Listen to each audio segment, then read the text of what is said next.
Ouais, moi c'est Mia Guissé. Voilà, donc on est très très heureux d'être là. Et nous vous félicitons di la ñaanal vraiment ndax gis nañ liggéey bu rafet bi ngay def parce que yaa ngi fi toogal jigéen ñi et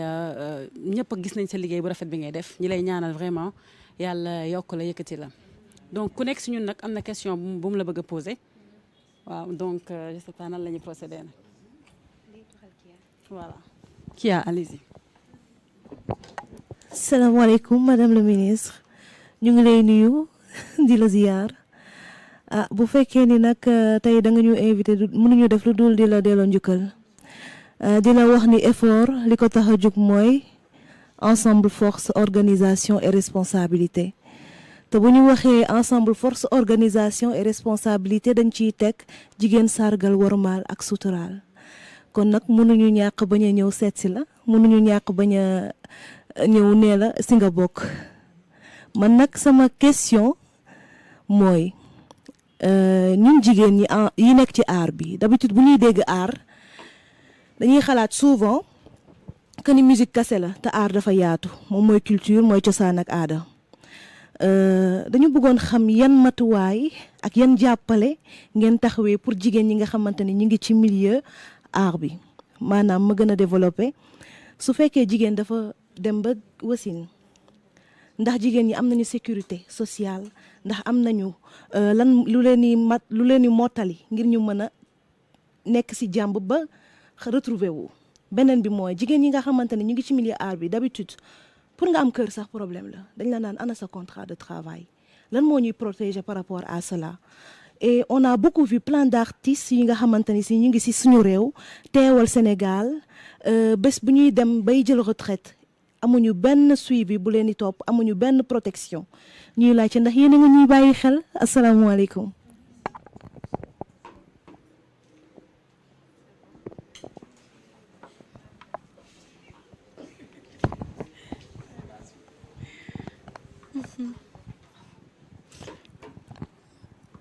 salaamaaleykum madame le ministre ñu ngi lay nuyu bu baax a baax di la féliciter aussi ci tey poste bi nga xamante ni teg nañ la fa mais gis nañ ni aussi biñ la fa tegee ba léegi tey jii bëri na ay jéego yoo xamante ni yaa ngi koy def bëri na ay changement yoo xamante ni tey jii ñëw nga teg ko waaw voilà donc tey nag bon dañ fi ñëwoon ñun ñëpp par rapport ak li nga xamante ni moom la ñuy def mooy tey jii taxaw di xeexal jigéen ñi donc sol suñu mbubu artiste mais taxaw nag pour jigéen ñëpp donc nag man sama question tey maa ngi koy porter rek ci les femmes enceintes yi nga xamante ni ak les grossesses non désirées yi nga xamante ni tey la plupart la pauvreté moo koy indi donc ñi nga xamante ni leer na leen ni seen loxo jotul seen ginnaaw parfois bu ñu tegee yenn coono yi jigéen sax dañ koy bañ duñ ko ñemee nangu parce que xalaat nañ ni buñ ko tegee duñ ko mën a gérer donc jigéen ñi aussi ñi nga xamante ni même ñi ngi nekk ci buumu sëy tey ba pare tey yàlla teg leen tey coono boobu noonu te seen loxo jotul seen ginnaaw ak seen jëkkër donc ñu gis ni que dañuy am problème sax pour def bilan de grossesse bi nga xamante ni moo leen di permettre ñu xam seen yaram lu ci nekk pour ñu mën leen a suivre correctement wala tey seen xel du dal bu ñu tëddee ñi ngi xalaat tey man bu ma accouché lan laay fayee tey ji bu ma liiwee lan laay seen xel du dal donc mu indi nag ay problèmes yu bari nga gis ñuy accoucher perdre seen bakken wala ñuy perdre seen doom donc pourquoi pas tey jii duñ leen prendre en charge tout au long de leur grossesse tey jii ba ci accouchement bi tey lan ngeen ci prévoir merci je vous remercie.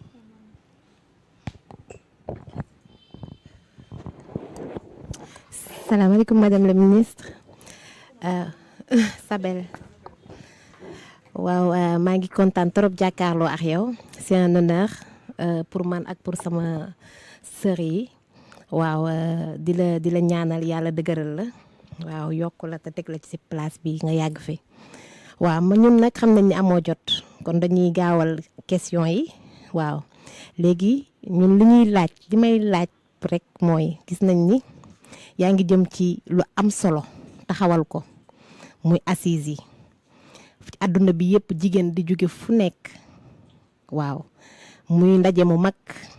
waaw ñu koy rafetlu lool lool lool lool lool lool lool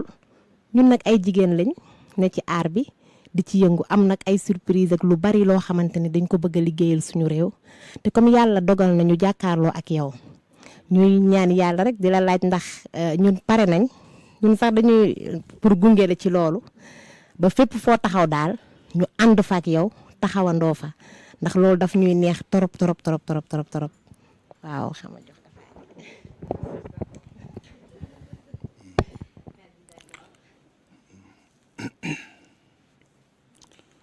Madame la ministre, merci beaucoup. Bon, je pense que j'ai repris la parole parce que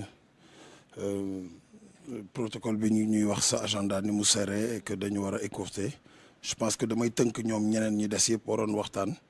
Ça, c'était un format en fait. Le format, c'était d'échanger avec vous. C'était ñu seet si la toog waxtaan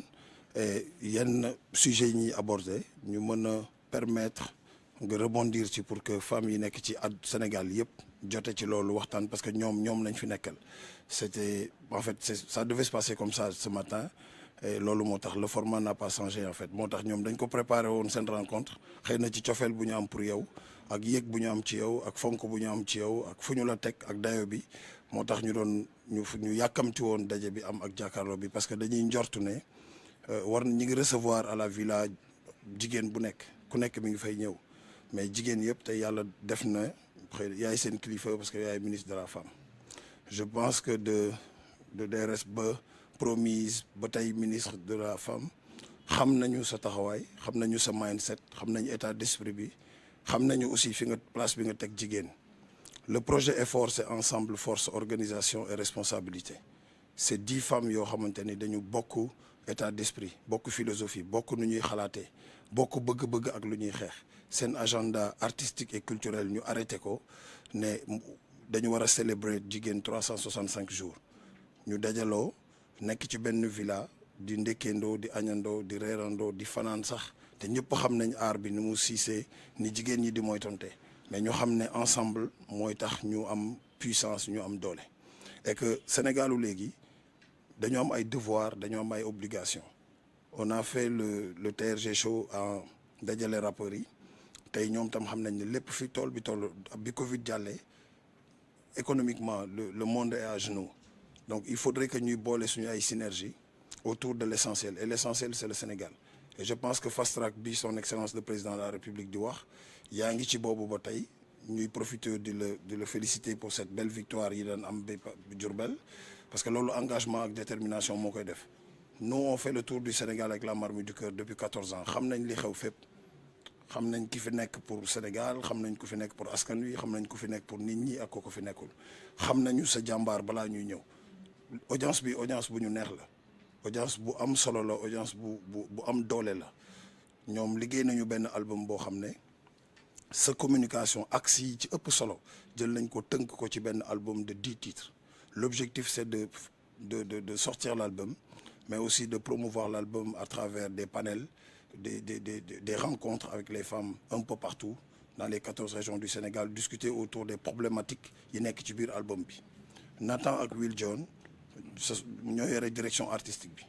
donc France lañ leen jëlee ñu ñëw ñu rencontrer ay beatmakers sénégalais parce qu'on est en train de mettre en place beneen album boo xam ne budul projet bi ci topp c'est de pouvoir récupérer les cours en classe yi xale yi di jàng def ko ay chansons ñu mën ko comprendre parce que les gens ont la facilité de capter quelque chose quand le message est fort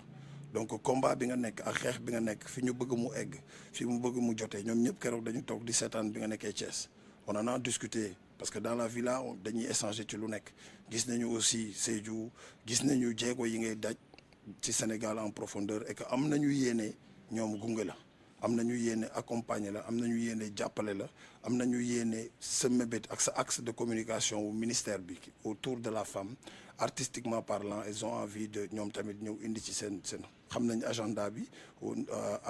à quelques jours des assises xam nañu ne nga mën ñu may ne serait-ce que 10 à 15 20 minutes de ce agenda metti na seere na mais kontaan nañ ci ñi ngi jégalu ci kàddu bi dañu koy gàttal parce que on aurait aimé échanger ak yow ci beaucoup de choses mais c'est que partie remise et que la prochaine fois on aura beaucoup plus de temps en tout cas merci pour cette rencontre.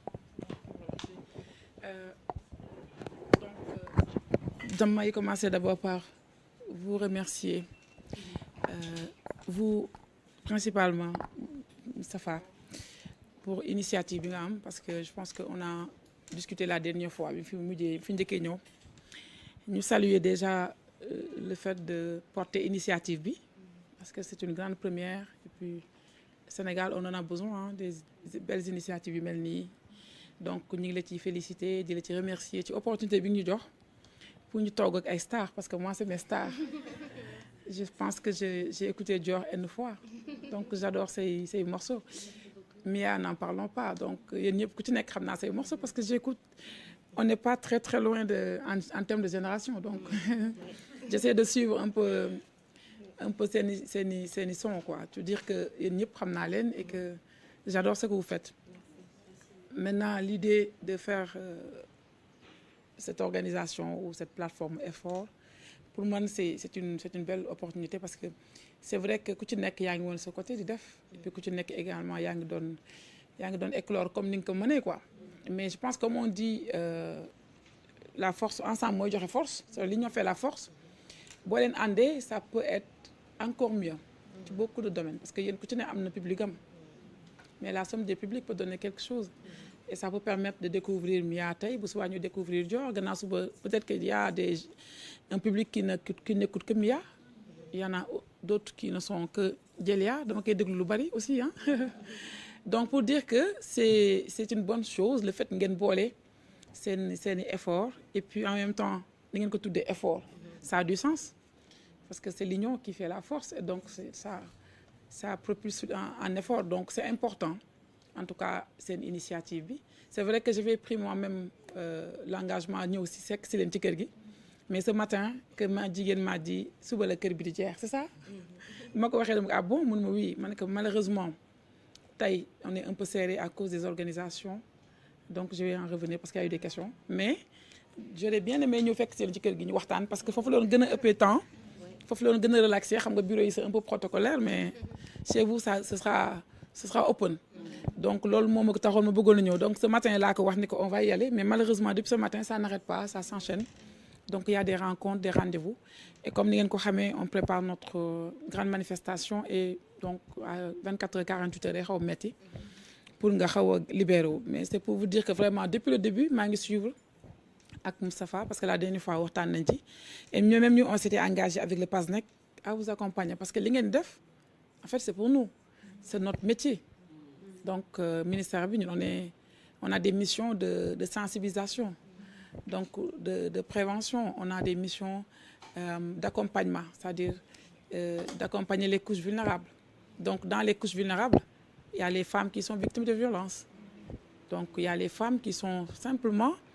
en pauvreté donc toutes les couches vulnérables sont concernées donc yéen li ngeen def c'est une partie de notre mission moom ngeen bëgg a porter donc naturellement dañ leen war a soutenir parce que on devait être partout pour sensibiliser comme on ne peut pas être partout mais on peut utiliser vos voix donc te vos voix portent mieux que ñun parce que au moins gars yi nañ leen déglu parce que ça résonne mieux que ñun quoi donc ce sera vraiment avantageux pour ñun ñu liggéey ak yéen donc et en dehors de tout vous êtes des femmes donc c'est votre ministère donc pour argument yooyu yëpp c'est pour vous dire le pourquoi on est très engagé et on est très disposé ànd ak yéen liggéey ak yéen dans ce projet donc je l'avais dit à Tafa je le confirme ici donc le ministère sera à vos côtés donc quel que soit le programme quel que soit ce que vous faites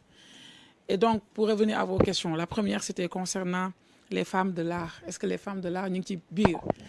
alors quand on dit femmes toutes les femmes sont concernées donc femme moom c'est comme on dit tout souvent le dénominateur commun c'est être femme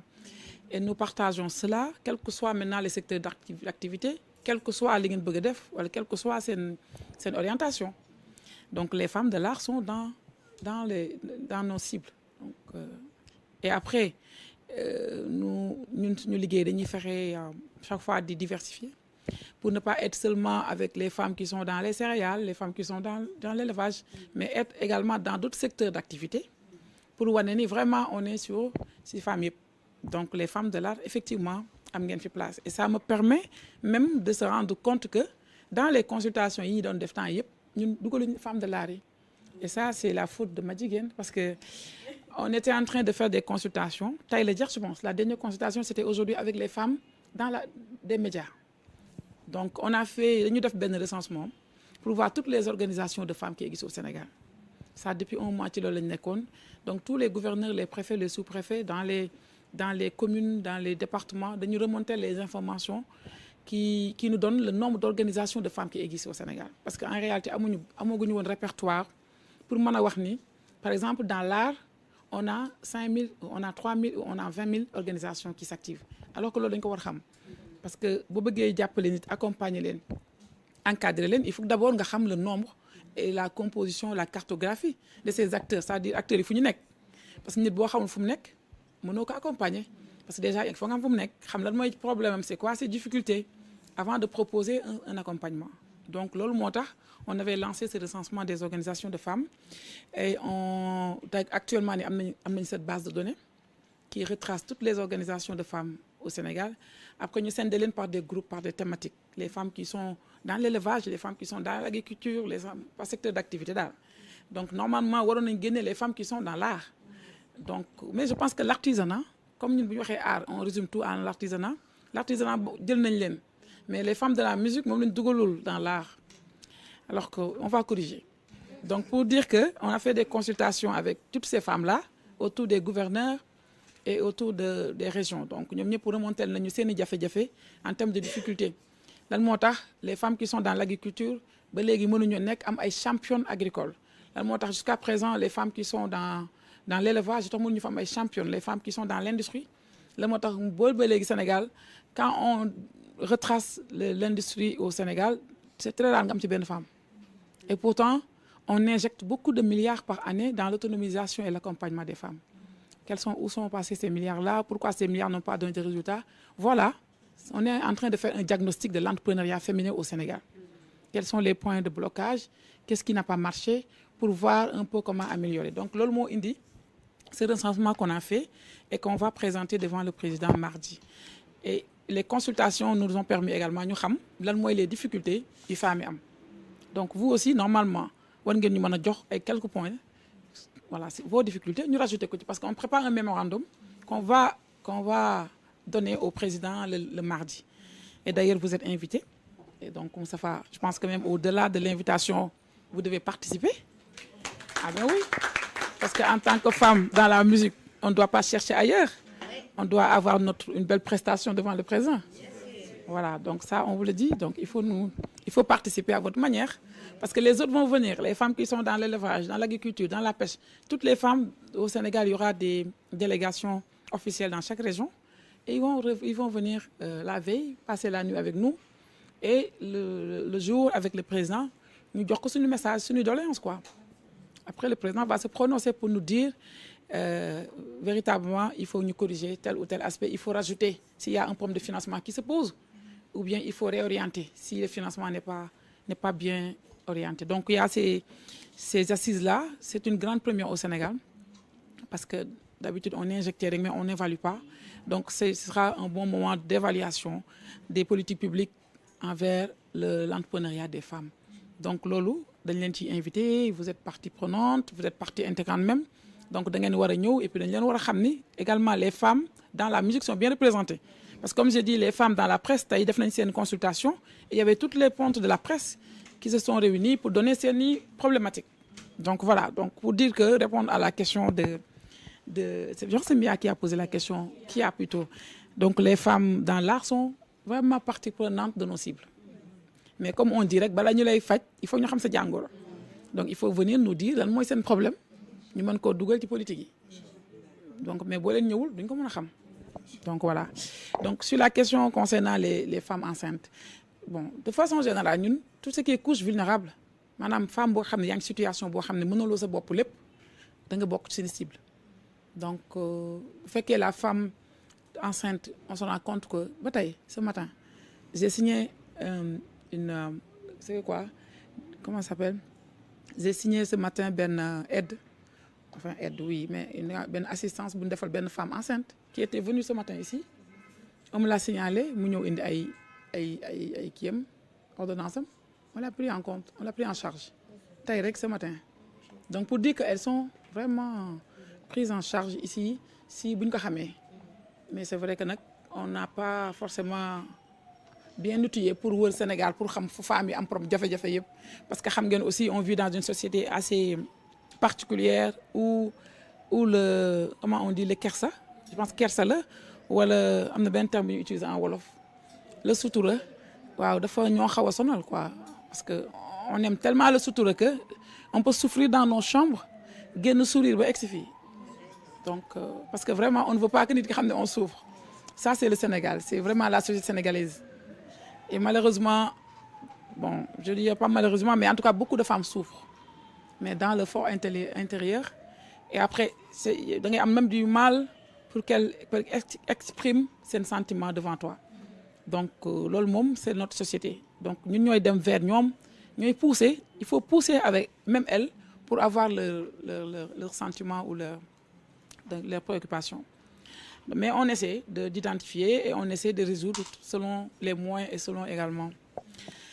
donc sur les assises comme j'ai répondu à Georges tout à l'heure assises yi yéen bokk ngeen ci donc c'est vraiment une grande première au Sénégal et vous êtes attendus en termes de participation parce que ce qu'on veut savoir rek mooy enfin ce qu'on voulait avoir c'est d'abord avoir le président en face des femmes que les femmes ñu wax présent lii c'est notre problème lii c'est notre problème bien vrai que xam na ko parce que xam nga un président c'est le Sénégal le plus informé mais c'est important toujours nga toog acteurs yi waxal la ko seen bopp seen i jafe-jafe et que moom aussi en tant que président mu wax ñu lan la ciy def ci saafara et sur ce point-là dama koy sant di ko remercier le président Macky Sall parce que comme j'ai l'habitude de dire fu ma toll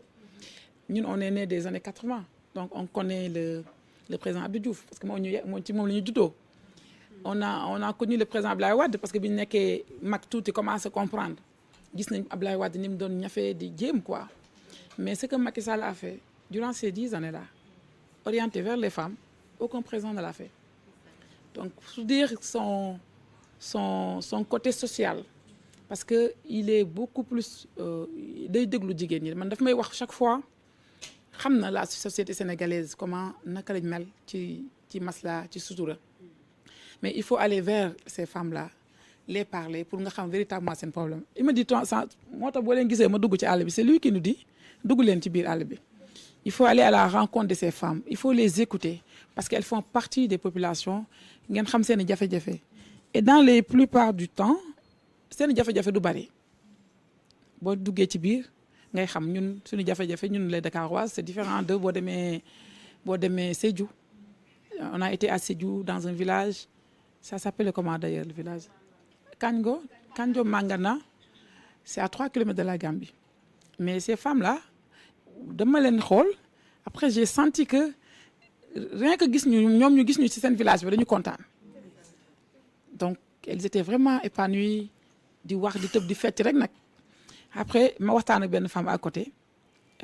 j'ai voulu appuyer mais bon comme xaw ma la société foofu parce que zone bu nekk ak ay réalité man xaw ma foofu comme ñun Dakar may xaalis c'est pas un problème quoi nga jël kenn may ko léegi xaalis 1 million y a pas de souci donc bëgguma woon tëb rek may xaalis parce que xaw ma ñoom naka lañ koy jëlee donc j'ai demandé à une dame dama leen bëggoon a jàppale est-ce que am naa droit jox leen xaalis elle a hésité parce que ndekete c'est la société en fait ñoom xamuñu joxe may xaalis nii même boo koy def sax jamais en public donc il y a des réalités ma ne ko dama leen bëgg a jàppale mais yéen organisation de femmes bi laa bëgg a jàppale est-ce que nu ma koy def mën naa leen ko jox ma woo ko laaj ko mun ma oui mais bu ko joxee fii nii waaw après mën nga ko jox nii rek ñun dinañ ko wax après boo demee donc j'ai compris l'enveloppe bi ma bëggoon joxe bi ma ko laajee ma ko waxee elle était étonnée après bi ma doxaatu tuuti ma laaj kenn ku nekk ci village bi ma ne que quand j'ai donné le montant la dame dafa mel ni ku tiit mun ma fii dafa am ay femmes yoo xamante ne boo leen mayee 5000 sax dañuy tiit 5000 parce que peut-être que mosuñu téye 5000 donc pour dire qu'il y a des réalités dans ce pays pour nga xam ko da ngay génn Dakar et pour dire également que véritablement am nañu soxla accompagnement bi am nañu soxla jàppale bi te donc loolu dama leen ci woo parce que je sais que comme j'ai dit seen voix yi ça porte plus que la mienne et xam naa ni également les bailleurs dinañu dégg parce que aussi l'État n'a pas vraiment amul lépp pour jàppale ñëpp loolu moom il faut que ça soit clair le budget de l'État voilà c'est un budget bu ndaw par rapport aux besoins surtout des femmes mais ce que l'État peut faire mooy identifier femmes yooyu nga xamante ni seen pour ñu jàppale leen ñu jóg nécessité wul yu bari nga def ko parallèlement les femmes nag qui sont dans des secteurs d'activité avérés qui ont des besoins de financement wala de structuration peut-être mooy nekk seen cas ñu dugal leen ci yenn créneau il y a des fonds de garantie yu état def pour que boo bëggee dugg ci système financier bi système bancaire bi ñu jox la garantie bi il y a beaucoup de choses des fonds de bonification yi état def pour que boo bëggee lever yenn montants yi te amoo les frais de dossier ñu defal les frais de dossier yooyu dinañ leen ko mën a dugal pour ñu jàppale leen mais les tout petits fonds yi ñu am ñun au niveau du ministère que ce soit destiné à l'autonomisation vraiment véritablement mooy famille yi nga xamante ne dañu soxla yenn montants yi ndaw yi donc voilà et l'autre beneen paramètre boo xam ne bëggoon naa leen ko wax aussi c'est xam ngeen ko baax c'est sur les violences faites aux femmes ça aussi ça fait partie de nos missions bon on me dit souvent qu'au Sénégal c'est toujours le taux de prévalence maanaam violence bi dafa bari mais j'avoue que comparé aux autres pays surtout africains même aux autres pays européens les autres pays il y en a des pays européens des pays américains qui sont beaucoup plus ñooñu gën a am violence quoi pour ne pas dire violent donc mais de façon générale je dis que benn violence rek pour man c'est une violence de trop donc pour qu'on ne compare même pas mais qu'on se dit il n'est pas normal d'avoir de la violence faite sur les femmes au moment où je vous parle en 2023 au Sénégal c'est inadmissible parce que quand même comme je dis souvent góor bu yëkkatee loxoom du ko jóg dem ci jigéen war na xam ni ku jigéen ki amul doole bi mu am et ñoom il me dit souvent góor ñi que oui mais parce que jigéen ñi aussi dañoo yor seen làmmiñ yi et que seen làmmiñ yi parfois c'est beaucoup plus violent que suñu doole waaw may leen je suis d'accord parce que loolu ñun tamit làmmiñ bi moom la ñu yàlla may ku ne ak la yàlla may ñun yàlla làmmiñ la ñu may mais yéen doole leen may par contre en droit comme on dit souvent la riposte doit être proportionnelle bu ma la waxee da nga war a wax delloo ma quelle que soit la violence ma la waxee mais bu ma la waxee nga dóor ma rek c'est parce que la riposte n'est pas professionnelle dans ce cas-là yoon day dal ci kaw donc heureusement on a ça dans le droit qui nous permet ñun jigéen ñi de bu ñu waxee ngeen wañoo delloo wax donc c'est très simple voilà donc loolu moom on le dit on le déplore et on ne l'accepte plus d'ailleurs une violence quelle que soit la nature faite sur une femme est inacceptable au Sénégal loolu moom on est catégorique là-dessus duñ ci discuter en fait pourquoi parce que comme je vous dis la femme mérite plus que ça mérite autre chose que la violence et violence nag comme li ma ko waxee ça c'est diverses formes hein. Il peut y avoir une violence physique mais la violence morale elle est là te la violence morale parfois c'est même plus dur que la violence physique parce que jàkkaarloo jigéen mënu am doom nga xam naa doo am doom kooku c'est fini kooku la femme va mourir avec ça dans son truc donc loolu la ñuy wax ni il faut qu'on évite toute forme de violence donc encore une fois c'est un sujet boo xamante ni il faut ngeen jàppale ñu ci parce que c'est une sensibilisation loolu moom sensibilisation rek moo ko mën a dindi c'est-à-dire wax ak suñu frères yi wax ak suñu rakk yi wax ak suñu mag yi que violence bi au contraire day gën a détruire voilà donc loolu li nañ ci woo pour que également ngeen gën a utiliser seen canaux yi comme ça information bi gën a jàll heureusement qu'au Sénégal aussi on a ce qu'on appelle les he-for-she c'est-à-dire des hommes yoo xamante ni vraiment dañuy taxaw jigéen ñi et l'exemple le plus près c'est Moustapha voilà c'est parce que quand même quand bu dee da nga jël décision wu ni xaar ma jàppale jigéen rek ànd ak moom yow on peut considérer yow comme un he-for-she et cette masculinité positive il faut que ñu jaay ko parce que véritablement loolu lañu bëgg nous voulons que tous les hommes restent à nos côtés et nous appuient comme on le fait très bien et comme on le dit souvent que derrière chaque grand homme on veut avoir des grands hommes derrière nous aussi donc loolu aussi ñu leen ki wax ngeen jàppale ñu ci comme ça ñu change un peu la façon de voir la femme parce que Sénégal dans le monde généralement femme objet ça n'existe plus heureusement d'ailleurs que ça way bi moo ko gën a porté il y a des chanteuses qui l'ont dit ba léegi nit ñi xam nañ et ils font la différence entre ce que c'est une femme voilà donc léegi nag des na yenn étape yu ñu war a egg yéen a ko war a porter voilà, que cette violence cesse, qu'on utilise les femmes comme elles se doivent, c'est-à-dire, voilà, nous, on doit être traités comme des fleurs, quoi, disons. Voilà, parce qu'on est des fleurs. Donc, le 8 mars, c'est une bonne occasion. Le 7, c'est notre journée des assises. Donc, heureusement, le 7 aussi, c'est l'état latender. Hein? C'est notre journée nationale hein, pour la femme, nous. Il y a beaucoup de sociologues qui ont défendu ça pour dire que c'est vrai, le 8 mars, c'est la journée internationale des droits des femmes, de protection des droits des femmes. Mais le 7, c'est la journée nationale des femmes au Sénégal, parce que c'est notre talatender. Donc ça aussi, il faut que nous ko. Et puis, voilà. Donc je pense que j'ai trop parlé, mais bon. C'était super. Ouais, donc, je sais que je vais ñëwaat. Dama xamul nag kër gi kañ lay jeex wala? Est-ce que duñ ko prolonger? Ah, en tout cas, il faut ñu jël temps mu gën a yaatu, mu gën a waxtaan. Ci alum dafa am lu mu la préparé ak Ah bon? ak soxna yi. D'accord. Xam naa bu amee 30 secondes déglu ko rek. Ah waaw, kii moom dañ koy déglu. Merci beaucoup. Mais il faut préparer notre journée aussi. Hein? Merci. Notre journée.